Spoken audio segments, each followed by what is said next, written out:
அன்பான அனைவருக்கும் வணக்கங்கள். நாம் இன்னைக்கு தேரையர் சித்தர் பற்றி தான் பார்க்க போகிறோம். தேரையர்ன்றவர் யார்? தேரையர் சித்தர் அகத்திய முனிவரோட சீடர். இவர் ஆயுர்வேதத்தின் தூணாக கருதப்படுகிறார். ஒரு நாள் தேரையர் முனிவரை பற்றி புகார் சொல்கிறதுக்காக ரிஷிகளோட கூட்டம் அகத்தியர் முன்னால் நின்றுச்சு. குருமகா முனிவரே, கேளுங்கள் இந்த கொடுமையை. எங்கள் யாவரையும் நீங்கள் தான் காப்பாற்ற வேணும். உங்கள் சீடர் தேரையருக்கு மூளை குழம்பிருச்சோ என்னவோ தெரியல. எங்கள் உயிருக்கு மிகப்பெரிய ஆபத்து வரப்போகுது அப்படின்னு சொல்லி புலம்பிட்டு நின்னாங்க. ஜடாமுடியும் தாடி மீசையுமா நூற்றுக்கணக்கான மலைவாழ் ரிஷிகள் ஓவென கதறி அழுவது போல அகத்திய முனிவர்கிட்ட கூறியப்ப அவர்களை ஊடுருவி பார்த்தார் அகத்தியர். மனிதர்கள் அவரவர் வினைப்பயனை அனுபவித்துதான் ஆக வேண்டும். தலையிருக்க வாளாடலாமா? குருமகான், தாங்கள் இருக்கும்போது இவர் யார்? துன்புறும் மக்களின் வறுமையை போக்க, ஏழை மக்களுக்கெல்லாம் வறுமையை போக்க மலையை தங்கமாக்கி தருகிறேன் என்று மலையை சுற்றிலும் துருத்திகளை வச்சு நெருப்பு மூட்டி சீடர்களோடு சேர்ந்து ஊதி கொண்டிருக்கிறார் உங்கள் சீடர் தேரையர். உங்களை பற்றின அச்சம் சிறிது கூட இல்லாதவராய் இருக்கிறார். ரசவாத வித்தையை கையில் எடுத்துக்கொண்டு தேரையர் மலையை தங்கமாக்கும் முயற்சியில் ஈடுபட்டு இருப்பதை கேள்விப்பட்டு அகத்தியர் வெகுண்டெழுந்தார்.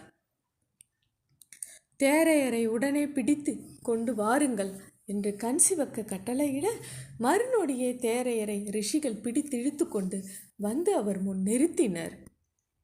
ஓ, நீ குருவை மிஞ்சிய சீடனாகிவிட்டாயோ என்று ருத்ரம் கொப்பளிக்க பேசிய அகத்தியர் மறு நிமிடமே தேரையரின் 2 கால்களையும் பிடித்து உடம்பை 2ஆக கிழித்து தூர வீசிவிட்டு போய்விட்டார். கூடியிருந்த ரிஷிகள் வாயடைத்து போய்விட்டனர். தேரையருடன் அவருடைய சீடர்களும் வந்திருந்தனர். இரத்த சேராக 2 கூறுகளாக கிழிந்து கிடந்த தங்களது குருவை கண் படபடக்க பார்த்தனர் அவர்கள். அதன்பின் என்ன நடந்திருக்கும்? நடந்தது இதுதான். சீடர்களே, என்னுடைய குரு மகா முனிவர் அகத்தியர் என் மீது மிகுந்த கோபத்தில் இருக்கிறார். இன்று என்னை 2 கூறுகளாய் கிழித்து போடுவது திண்ணம். இதோ இந்த மூலிகை சாற்றை கையில் எடுத்துக்கொண்டு வாருங்கள். கிழிந்த சதை கூடவும் பிரிந்த உயிர் சேரவும் உதவும் மூலிகை இது என்று தேரையர் எச்சரிக்கை செய்தது நினைவுக்கு வர சீடர்கள் பரபரப்பாக செயல்பட்டனர். தேரையர் கொடுத்த மூலிகை சாறு கொண்டு 2 கூறுகளாய் கிடந்த அவருடைய உடம்பை ஒன்று சேர்த்து உயிர்ப்பித்தனர். உயிர் பெற்று எழுந்த தேரையர் அகத்தியர் சென்ற திசை நோக்கி வணங்கினார். தேரையரே, நீ தேடும் ஞானம் அகத்தியரிடம் உள்ளது. அள்ளி பருக வற்றாத ஞான சாகரம் அவர். நீ அவரிடமே சீடனாக செல் என்று தேரையருக்கு அகத்தியரை குருநாதராக அடையாளம் காட்டியவர் சௌமினி. அவர் கூறியபடிதான் அகத்திய மாமுனிவரிடம் சென்று சீடனாக தாங்கள் ஏற்றுக்கொள்ள வேண்டும் என்று சொன்னபோது அகத்தியர் கூறியது இப்போது தேரையரின் நினைவுக்கு வந்தது. தேரையரே, நிலையில்லாதது இந்த மானுட தேகம். இதை கண்டு நிலையான ஞானத்தை அடைய துடிக்கிறாய். உடம்பு நிலைக்க வேண்டும். அப்பொழுதுதான் உனது எண்ணம் நிறைவேறும், காரியம் சித்தியாகும். அப்படியெனில் முதலில் தேகம் நிலைக்க நீ காயகல்பம் உண்ண வேண்டும்.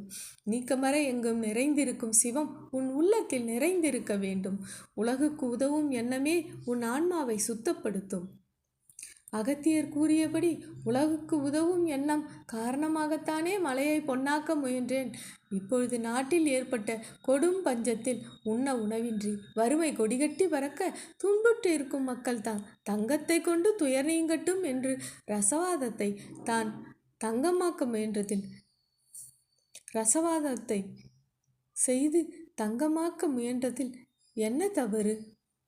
ரசவாதம் செய்யும்போது ஏற்பட்ட உஷ்ணத்தால் தலைதெறிக்க ஓடின மிருகங்கள், பறவைகள் அலறியடித்து பறந்தன. ரிஷிகள் அகத்தியரிடம் சென்று பற்ற வைத்து விட்டன. மலைகளில் ஏராளமான கல்ப மூலிகைகள் உள்ளன. அவற்றின் சக்திகளை, ரகசியங்களை மக்களுக்கு எடுத்து சொல்லுங்கள் என்று வாழ்த்தி விடை கொடுத்த குருவே இன்று நம்மை இருகூறாய் கிழித்து விட்டாரே. உயிர்காக்கும் மூலிகைகளின் நுட்பங்களை கூர்ந்தறியும் ஞானத்தை அகத்தியரின் சீடராக இருந்த தேரையர் கற்றபோது ஒரு சோதனை வந்தது.